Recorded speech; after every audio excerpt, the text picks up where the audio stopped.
we're looking inside. So it's got actual ceramic EEPROMs instead of flash ROMs, which you see sometimes, which I like that. You know, they're made to run at 5 volts. Sometimes with the flash chips, they run at lower voltage, and you know, guys who do it right will do like I forget what it's called, but they'll correct the voltage internally on the board. Whereas like some of the, you know, AliExpress stuff, they'll just run it below, like basically run 5 volts into a 3-volt chip, which isn't the best.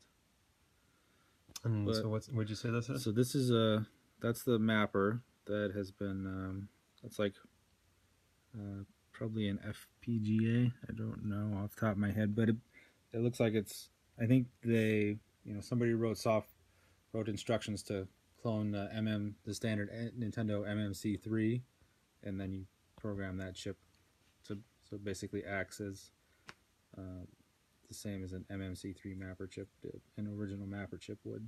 So you're saying the backstory on this board is that actually that another gentleman makes it, from retrostage.net, and you can see places on here for adding a battery for saving and things like that. Yeah, and for RAM up here.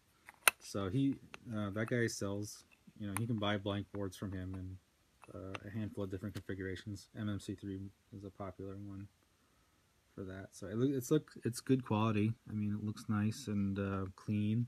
So the fact that it warmed up means that we're using the board to its limits, or? I'm not. I don't know enough about the electrical engineering aspect of it to. Do most Nintendo games run a little hot? Some of them do. I think. Yep. So when we took it out, it felt warm. Yeah, it's been a long time since I actually took a card out after playing it for an hour and a half. Yeah, we definitely were solid on there. Yeah, we exercised it. So, but no, this looks. I like that. That's a nice, clean package. It looks like it's built well. Good quality stuff. Yeah. And the only downside of this is a very, very simple thing. Collectors are nuts, so they want to point out everything. But when we disassembled it, the metal screw kind of had pulled through.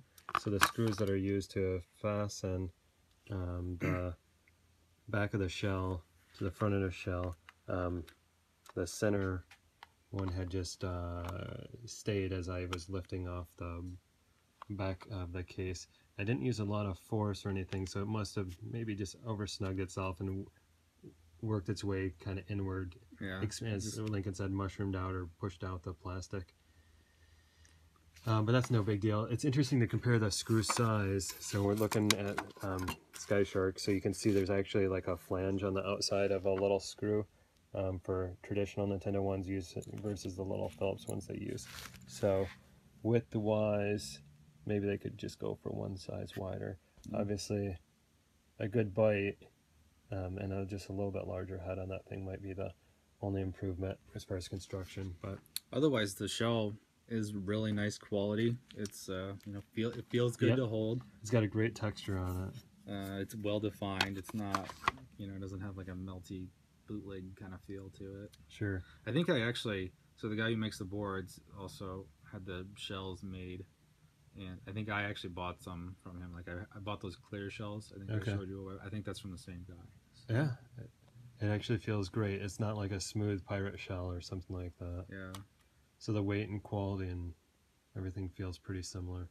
So just comparing to a little Sky Shark on the side. Very cool. Yeah, thanks for taking the time to look at it with me, Lincoln. Sure. Very good. Okay, so there's just a little bit of pull through in the original screw, so I've added in traditional Nintendo security screw. It's kind of hard to tell. You can see that the head shape's a little bit different. Neat thing is that's just a little bit wider, and it's only with the singular screw in there. It's holding the back on. So the good news is if you do have pull through from a screw and you bought the game, you can actually solve that very easily by just grabbing an extra screw out of a junk game or something like that. Yeah, great game. Almost Hero seems like it's got some good potential. We'll be playing this one again sometime. Mega Cat Studios, thanks for sending us Almost Hero. Looks awesome.